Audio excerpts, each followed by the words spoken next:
Okay, so chapter 6 talks about aerobic exercise. And so to begin with, I just want to define what makes an exercise aerobic. So as we know, aerobic exercises are those that depend or require the presence of oxygen. And these exercises are mainly going to use type 1 muscle fibers, and they're also going to allow us to endure longer exercises. So examples of aerobic exercises that most of us have engaged in are going to be like walking, running, swimming, dancing, hiking, and much more. So these are going to be, like I said, longer duration of the exercise. And I read an article called Exercise in the Cardiovascular System, and it kind of just explains the cardiac response to acute exercise. And so when we are looking at aerobic exercise, there is an increase in cardiac output. And like we know, cardiac output is the product of stroke volume and heart rate. And both of these are going to significantly increase during our aerobic exercise. And so when we start exercising, so initially at the beginning of our workout, our stroke volume is going to increase. And then once we start hitting about 50% of our VO2 max, it's going to plateau. Yeah, it's going to plateau. I hope I'm saying that right. It's going to plateau, and it's going to kind of remain constant until we start, until the end of our workout. So according to the article, it says that once stroke volume plateaus, it is the continued linear rise in heart rate that drives the further increase in cardiac output. So as soon as it starts to plateau, our stroke volume is no longer leading that cardiac output increase. It's just our heart rate. So heart rate also has the same linear effect when it comes to aerobic exercise. So it's also increasing as our exercise progresses. In addition to stroke volume and heart rate, our blood pressure is also going to similarly rise like cardiac output. So basically, our cardiovascular system is constantly working to meet the demands that we need to perform our aerobic exercises. So that was topic 1. I'm going to skip to topic 3. I chose the effects of aerobic exercise on cardiovascular disease. And there has been lots of research that show really favorable results.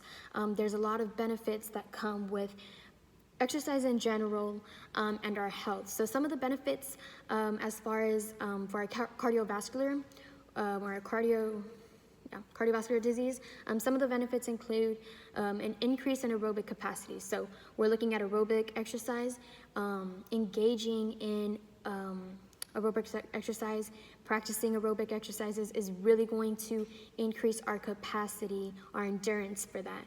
It's going to lower our blood pressure, weight loss, lower levels of LDLs, which is our bad cholesterol, and higher levels of our HDL, which is our good cholesterol.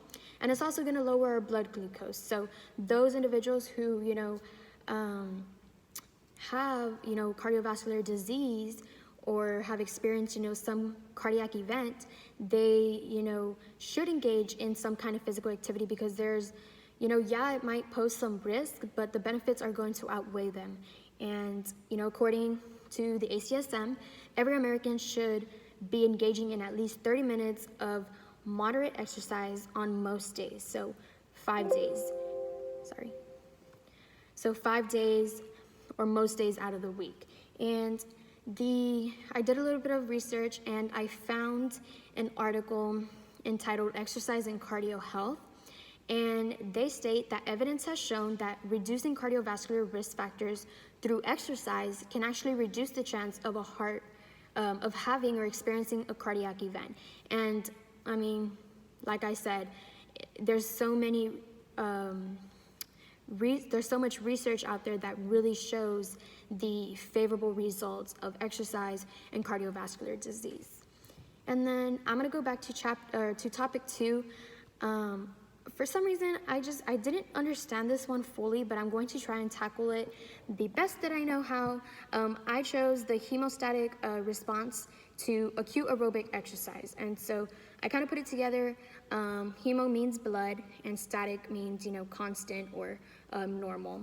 So I want to talk about the effects, the chronic effects of exercise on the body when we're doing, aerobic exercise. And so when we're engaging in aerobic exercise, there's going to be an increase of O2 carrying capacity of blood. So, there's going to be an increase of blood flow to the muscle that we are working. And so in addition to the increased blood supply, there's also going to be an increased amount of blood vessels. So that makes sense. If we have an increase of blood flow going, there's going to be an increase of blood vessels as well.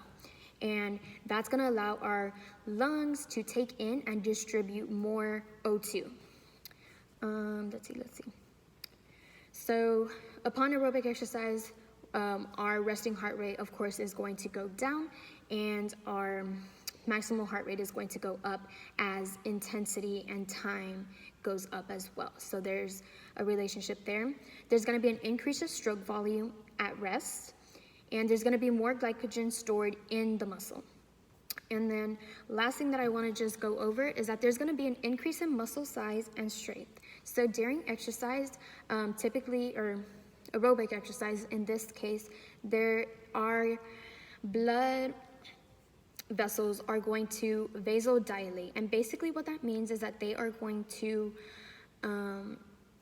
dilate, which means to open up, to allow more blood flow in that area. And so like I said, the blood flow or the increase of blood supply is going to be at the muscle that we are working. So if we're working our biceps or our legs, there's going to be an increase of blood flow there.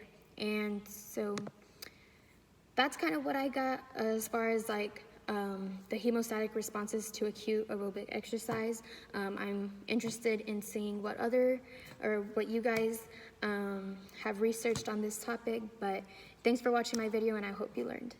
Thank you.